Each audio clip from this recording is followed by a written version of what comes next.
Hey! Bienvenue dans cette nouvelle vidéo où tu vas découvrir aujourd'hui un moyen très simple de booster ton immunité au quotidien.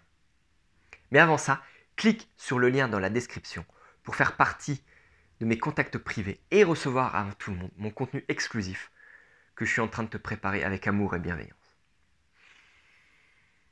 Alors, ce moyen très simple, c'est une vitamine, ou plutôt une hormone. Tu l'auras peut-être deviné, je parle de la vitamine D. Cette vitamine essentielle au bon fonctionnement de tout ton corps. La vitamine D possède des récepteurs dans tout ton corps, dans toutes tes cellules, dans tous tes tissus. Et elle permet par exemple de diminuer le risque d'un grand nombre de pathologies. Je t'en cite quelques-unes. Ça va être diminuer le risque d'avoir une déminéralisation de tes os et de tes dents, allant jusqu'à l'ostéoporose, diminuer le risque de diabète, de cancer, diminuer le risque de perdre la masse musculaire que tu as acquis avec l'âge. Ça va être t'aider à défendre ton corps contre les agressions pathogènes telles que les virus, les bactéries, les parasites, diminuer le risque de faire des infarctus, et la liste est encore bien longue. Alors, ce qui va t'intéresser aujourd'hui, c'est le mécanisme de lutte et de défense immunitaire. D'accord? Alors, je vais t'en citer deux moyens.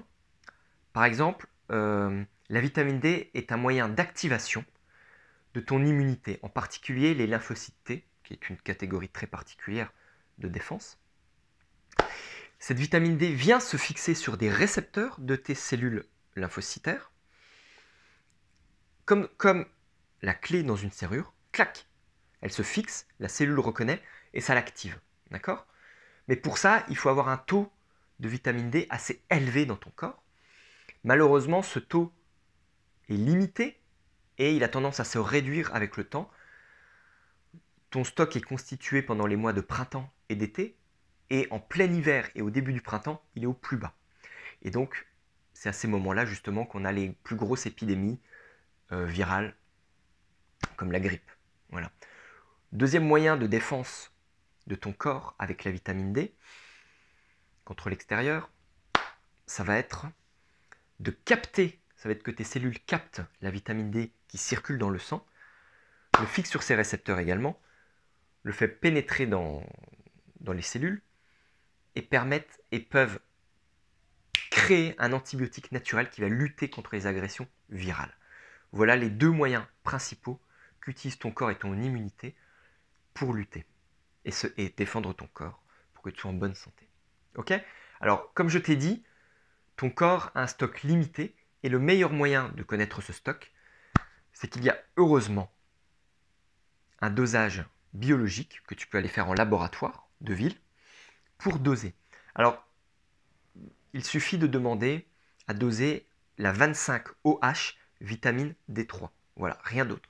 25-OH, OH comme alcool, OH, 25-OH vitamine D3. C'est ça que tu dois demander à doser.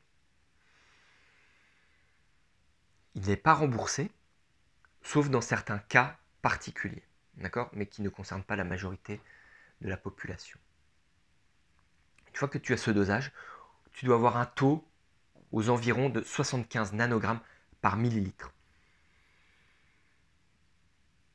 Il faut au minimum qu'il soit supérieur à 30. Le mieux, c'est aux environs de 75 jusqu'à 100. Il y a une limite supérieure à ne pas dépasser puisque ça devient toxique. Ok? Mais le mieux, c'est autour de 75. Les études montrent que c'est le taux optimal pour avoir les meilleurs effets sur ton organisme. D'accord? Ensuite, deuxième moyen, c'est que tu vas aller te supplémenter en vitamine D. Donc supplémentation, moi ce que je conseille, c'est les petits flacons de gouttes, compte-gouttes, qui s'appellent Zymad, Z-Y-M-A-D,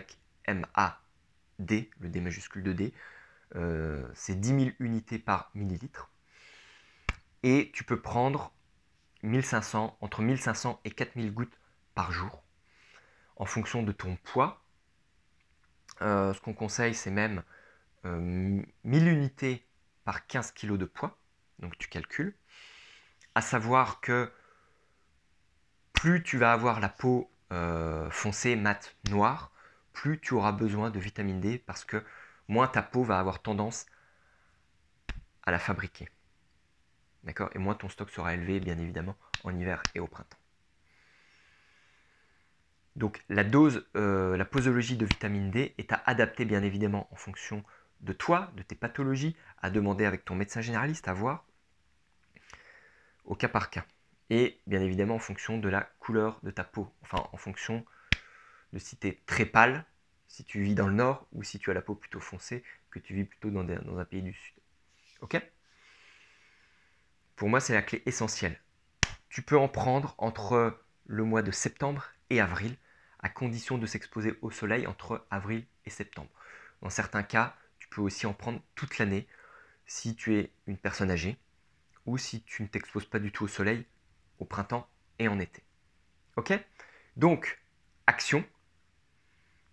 Mais avant ça, réponds à ma question. Est-ce que tu as déjà pris de la vitamine D en hiver? Est-ce que tu as vu une différence?